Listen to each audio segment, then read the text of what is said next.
Hello everybody, my name is Nick and today I'm going to show you how to sign up with Tapit and add your first site or app.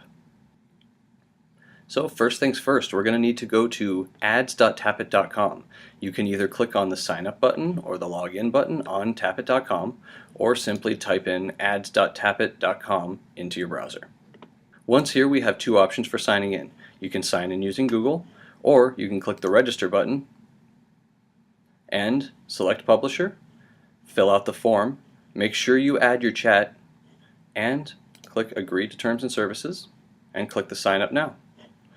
Since I already have an account, I will click Sign In using Google.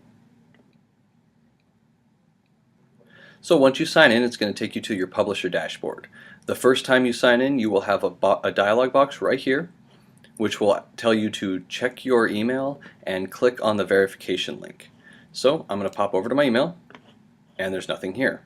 If this happens to you, make sure you go in and check your spam folder, and there it is. So all you have to do is come in, click the link that it gives you, and now we're on a new page. So we have the advertising side and the publisher side. We are going to select over here because we want to add a site or app. So now it's time for you to tell us a little bit about your site or app. We have the option of an iOS app, an Android app, a mobile formatted website, or a traditional website. For the purposes of today's demo, we are going to do an iOS app. Okay, so now it's time to let us know some information about your app. I will be calling mine Tapit Demo, and you're going to want to put in your URL to your website, or the iTunes link, or your Google Marketplace link. For categories, I will be selecting educational, but you're going to want to pick the one that best applies. Language, I will be selecting English. Gender, this is referring to the average user base. So I will say that 40% of my app's user base is male and 60% is female. And we'll do the same thing with the age range. So we will say the average user base is 23 to 46. Next up is to add our keywords. So we will go with demo, click the add, and so on. Please put whatever applies to your app that you think will best help categorize it. So next up we have the Don't Show category.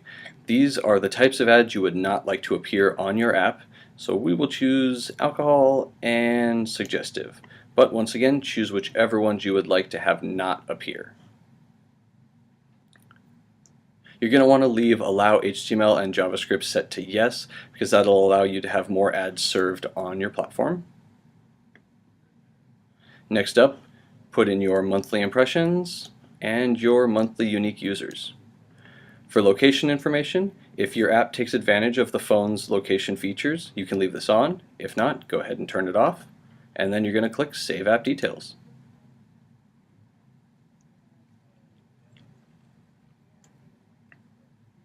Okay, and now we're on to step 2. If you need to get back and change anything for any reason, simply click up here and it'll all pop back out. On to step 2. In step 2, you will let us know what types of ads you would like to be placed on your app. It will work for both phone or tablet. Today we're going to do phone, and we will add a full screen interstitial.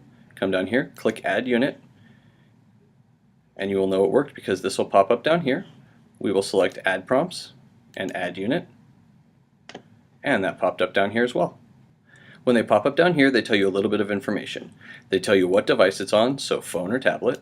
Tells you the Add Unit type, so this is Add Prompts or full screen interstitial, and the Zone ID. The Zone ID will be important later. You don't have to worry about copying this down because it is easily accessible on your dashboard. On this side we have a couple of options. Delete is pretty self-explanatory. Modify will allow you to select it and change your decision. So we will go from full screen to banner, why not? Select Modify Unit. It was successful, and now it is showing a banner. If you're adding an app as we are, the Get Code button really is not important to you right now. It'll just direct you to download the SDK, which we will also be directed to at the end of the sign-up process, so we don't have to worry about this. However, if you have a mobile formatted site or traditional site, you will see something different. This is what you'll see if you click the Get Code button for a mobile website. You have a short snippet of code and instructions on what to do with it, so please follow those instructions.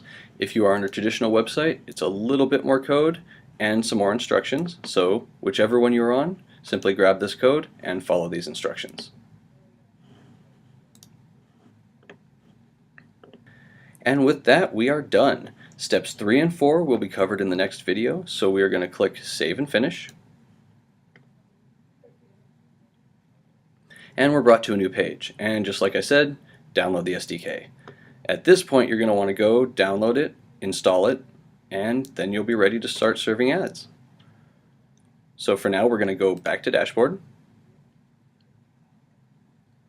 And if we scroll down, we can see the app we just created, Tapit Demo. We have our phone banner ad and our phone ad prompts ad with their zone IDs. You also have your site ID. And currently this is pending. It will be made active pretty soon. It happens pretty quickly, so don't worry too much about that. But we will cover some more in the next video, so thank you very much, and I will see you next time.